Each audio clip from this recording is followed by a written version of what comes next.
ایک وہ دین ہے جو کتابوں میں لکھا ہوا ہے، ایک وہ دین ہے جو آپ کو بابوں نے سکھایا ہے، جذباتی ڈاکٹرن کے ساتھ، علمی ڈاکٹرن کے ساتھ نہیں۔ یہی وجہ ہوتی ہے کہ جب وہ آپ مناظروں میں بڑے شوق سے جاتے ہیں، آگے سے کوئی بات کرتے ہیں آپ کے علماء بھی ہیں کر کے بیٹھ جاتے ہیں، ان بیچاروں کو پتہ ہی نہیں ہوتا کہ کس لیول کا دھوکہ دیا گیا ان کو۔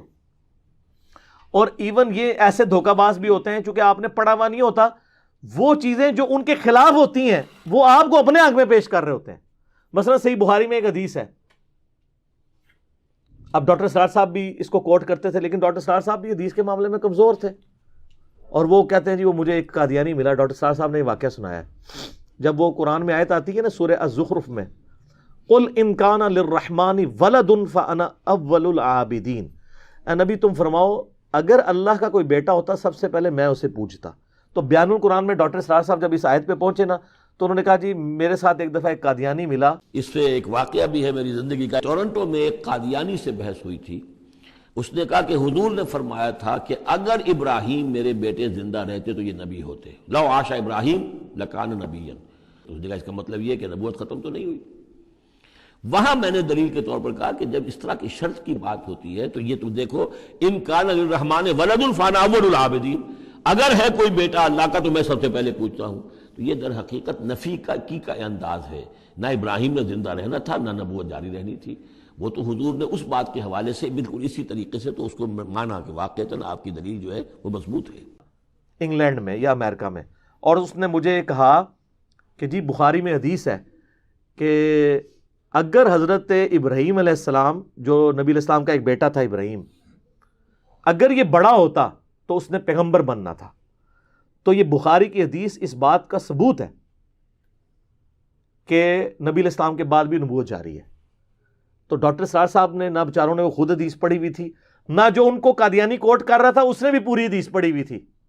تو ڈاکٹر سرار صاحب نے کہا کہ پھر میں نے اس کو قرآن سے جواب دیا کہ یہ بفرض محال ہے، جیسا کہ قرآن میں آیا قل ان کان للرحمن ولد فانا اول العابدین۔ لیکن کاش ڈاکٹر سرار صاحب یا وہ قادیانی خود وہ پڑھ لیتا نا تو اس کو پتہ چلتا یہ تو ختم نبوت کے حق میں دلیل ہے۔ وہ حدیث یوں ہے کہ عبداللہ ابن ابی اوفا رضی اللہ تعالیٰ عنہ صحابی کہتے ہیں 86 ہجری میں فوت ہوئے ہیں، نبی علیہ السلام کے بعد 75 ایئرز زندہ رہے ہیں۔ ان سے کسی نے آ کے پوچھا کہ کیا آپ نے اللہ کے نبی کے بیٹے کی زیارت کی ہوئی ہے؟ انہوں نے کہا ہاں میں نے نبی علیہ السلام کے بیٹے ابراہیم کو دیکھا ہے جو بڑی چھوٹی عمر میں فوت ہو گیا تھا، اور اگر وہ زندہ رہتا تو وہ پیغمبر ہوتا۔ بس اتنی یہ لوگوں نے سنی ہوئی ہے۔ اس کے آگے پتہ کیا لکھا ہے؟ وہ کہتے ہیں چونکہ نبی علیہ السلام آخری پیغمبر ہے اس لیے اللہ تعالیٰ نے ان کے بیٹے کو جوانی تک پہنچنے ہی نہیں دیا، اس سے پہلے ہی موت دے دی۔ ختم نبوت کی وجہ سے ان کا بچہ بچپن میں فوت ہو گیا، چونکہ اللہ کے نبی کے بعد کوئی نبی نہیں آنا تھا، اس لیے ابراہیم ابن محمد کو اللہ نے بچپن میں موت دے دی۔ تو یہ تو ختم نبوت کے حق میں دلیل تھی۔ تو وہ آدھی وہ بخاری میں لکھا ہے کہ ابراہیم اگر زندہ رہتا تو وہ نبی بنتا۔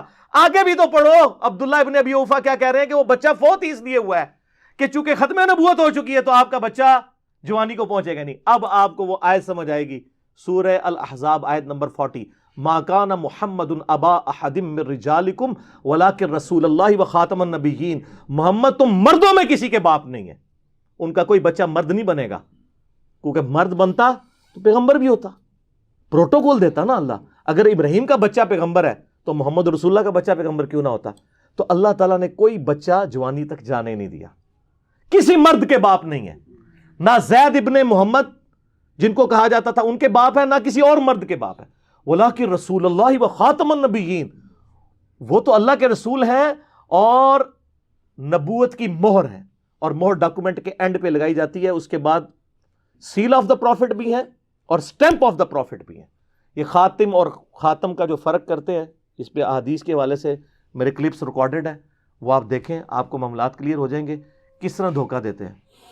پھر وہ بخاری سے ایک دفعہ نا کچھ قادیانی آئے نا، وہ کہتا ہے نہیں بخاری میں غلام احمد قادیانی کی پریڈکشن ہے۔ میں کہا جی کتنے ہے؟ کہتے نہیں بخاری میں ہے۔ اب وہ حدیث بخاری مسلم دونوں میں ہے کہ نبی علیہ السلام نے وہ جی سیدنا سلمان فارسی سے فرمایا تھا کہ اگر دین ثریا ستارے کی چوٹی پہ بھی ہوتا نا تو فارس کے لوگ وہاں سے حاصل کر لیتے۔ تو میں نے کہا اس میں غلام احمد قادیانی، وہ کہتے ہیں نہیں غلام احمد قادیانی بھی پیچھے سے جو ہے نا وہ فارس کے رہنے والے تھے، تو یہ ان پہ فٹ ہوتی ہے۔ اچھا ہمارے حنفی بھائی جو ہے نا وہ امام حنیفہ پہ فٹ کرتے ہیں اسے، اور جو حنفی قادیانی بھائی ہیں، یہ میں حنفیوں کو برا نہیں کہہ رہا کیونکہ غلام احمد قادیانی خود حنفی تھا، ان کے ماننے والے بھی فقہ حنفی کے مطابق چلتے ہیں. We follow generally Imam Abu Hanifa's fatwa were very largely accepted by the Ummah, and unless we find reasons to disagree with him, we would generally follow the Fiqh Hanafiya. Investigate personally, directly. The overbearing principle should be that you follow Hazrat Imam Abu Hanifa. This is the entire attitude of Jamaat Ahmadiyya. اور میرے پاس ایک تبلیغ جماعت کے بھائی ہیں، وہ آپ نے میرے بھائی کو گمراہ کر دیا ہے، وہ قادیانیوں کے طریقے پہ نماز پڑھتا ہے. میں نے کہا کیسے؟ وہ کہتے ہیں وہ ایسے ایسے کرتا ہے. میں نے کہا آپ نے کبھی قادیانیوں کو نماز پڑھتے ہوئے دیکھا ہے؟ کہتا ہے نہیں. میں نے کہا ابھی چلتے ہیں، اگر قادیانی آپ کے طریقے پہ نماز پڑھ رہے ہوئے تو قادیانی آپ کے بھائی، اور اگر ہمارے طریقے پہ پڑھ رہے ہو تو ہمارے بھائی. کہتا نہیں چھوڑیں. تو یہ دیکھ لیں آپ، قادیانی سر بغیر رفع الیدین کے ناف کے نیچے ہاتھ باندھ کے نماز پڑھتے ہیں. اسی لیے میں کہتا ہوں جو رفع الیدین شروع کر دے بخاری مسلم میں دیے ہوئے طریقے پہ نماز، وہ نہیں قادیانی ہو سکتا، کیونکہ نماز کا ہی ڈفرنس ہے. تو وہ حنفی قادیانی، اس لیے میں کہہ رہا ہوں. تو وہ کہتا ہے جی وہ ذکر ہے، موجود ہے. میں نے کہا جی میں تمہیں اب حدیث پڑھاتا ہوں. حدیث پوری پڑھی. میں نے کہا دیکھو اس میں کہاں ذکر ہے؟ اس میں تو لکھا ہوا ہے کہ نبی علیہ السلام نے اپریشیٹ کیا سلمان فارسی کو کہ وہ پہلے آتش پرست تھے، پھر یہودی ہوئے، پھر عیسائی ہوئے، پھر نبی علیہ السلام کے بارے میں سنا، اتنی دور سے فارس سے، ایران سے نبی علیہ السلام کے قدموں میں حاضر ہو کے مسلمان ہوئے. تو آپ علیہ السلام نے ان کے کندھے پہ ہاتھ رکھ کے کہا کہ یہ فارس کے لوگ تو اتنے انٹلیکچوئل ہیں کہ اگر دین ثریا ستارے کی چوٹی پہ بھی ہوتا وہاں سے بھی حاصل کر لیتے. یعنی وہ سلمان فارسی کی تعریف حضور کر رہے تھے اور فارس کے رہنے والے لوگوں کی تعریف کر رہے تھے. اس سے غلام القادیانی کی نبوت کہاں سے ثابت ہو گئی؟ اور امام حنیفہ رحمہ اللہ تعالی اگرچہ ان کے باوجداد بعد میں فارس میں شفٹ ہوئے تھے، لیکن پیچھے سے افغانستان کے تھے. اور جو پیورلی ایران کے رہنے والے ہیں وہ تو ہمارے امام ہیں، امام مسلم بن حجاج القشیری المتوفا 261 ہجری، جن کی کنیت ہے ابو الحسین. یہ قشیریہ قبیلہ ہے اور ان کے ساتھ لکھا جاتا ہے قشیری نیشا پوری. نیشا پور آج بھی ایران کا شہر ہے، جا کے لکھ لیجئے گا، گوگل میں لکھیں نیشا پور کہاں پہ ہے، ایران کا. تو یہ امام مسلم پہ فٹ ہوتی ہے اگر سلمان فارسی کے بعد کسی کے اوپر فٹ ہوتی ہے کہ وہ دین ثریا ستارے کی چوٹی پہ بھی ہو. تو دیکھیں امام مسلم کہاں سے اٹھے ہیں؟ اسلام وہاں سے، اور پھر کتاب لکھی.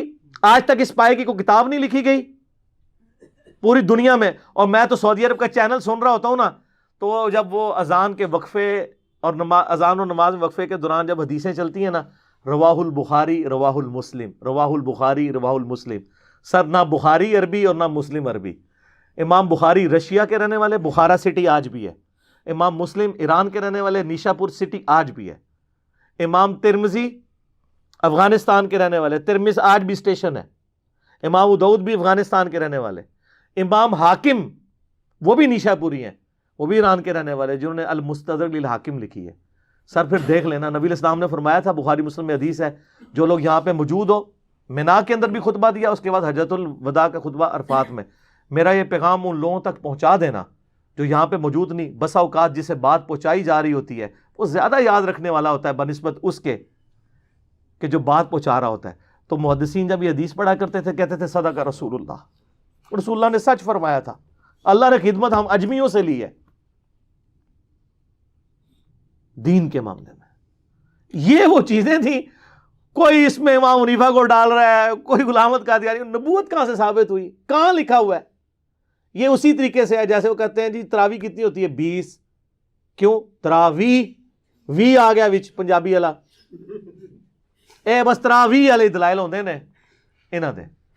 علمی دلائل ان کے ہوں گے جو جھوم کے کہیں گے کیا کہ نہ میں وابی نہ میں بابی، میں ہوں مسلم علمی کتابی. اور باقی یہ جو ہمارے آج کل نوجوانوں کو بڑے مناظرے کرنے کے شوق پڑے ہوئے ہیں، ہمیں بھی یہاں پہ لوگ فون کر رہے ہیں، کوئی آیت دسو جی، حدیث جی، وہ قادیانی والا مناظرہ ہو رہا ہے. اللہ کے بندو، آپ کو قرآن و حدیث کا کوئی پتہ ہی کچھ نہیں ہے، آپ کو اپنا بیسک نالج نہیں ہے. آپ نے کیا جا کے کھے اور مٹی جا کے الٹا نقصان ہی کر کے آ جائیں گے. تو خدا کے لیے پہلے خود ایجوکیٹ ہوں، آپ یہ علم حاصل کریں کہ قادیانیت کے ساتھ ہمارا بیسک اختلاف کیا ہے. پھر آپ کو یہ پتا چلے گا کہ ہم نے ان تک بات کیسے پہنچانی ہے. جو بات آپ کو خود کلیئر نہیں ہے، آپ چلے لوگوں کو سمجھانے کے لیے. تو اس کے لیے میں آپ سے ریکویسٹ کروں گا یوٹیوب کے اوپر آپ قادیانی اور ساتھ انجینئر محمد علی مرزا لکھیں تو میری کئی ایک ویڈیوز کھلیں گی جن میں میں نے ان کے ایشوز کو ریزالو کیا ہے کہ وہ یہ کہتے ہیں اس بنیاد پہ ہم ان کا رد کرتے ہیں. یہ چیز علمی طریقے سے، جذباتی طریقے سے نہیں، مار کٹائی کے طریقے سے نہیں، صرف نعرہ بازی کر کے نہیں، اور فیس بک کے اوپر صرف خالی پیجز بنا کے نہیں، بلکہ سچائی کے ساتھ ان تک ان کی گمراہی ان پر واضح کرے تاکہ ان کی آنے والی نسلیں اسلام کے اندر داخل ہو جائیں.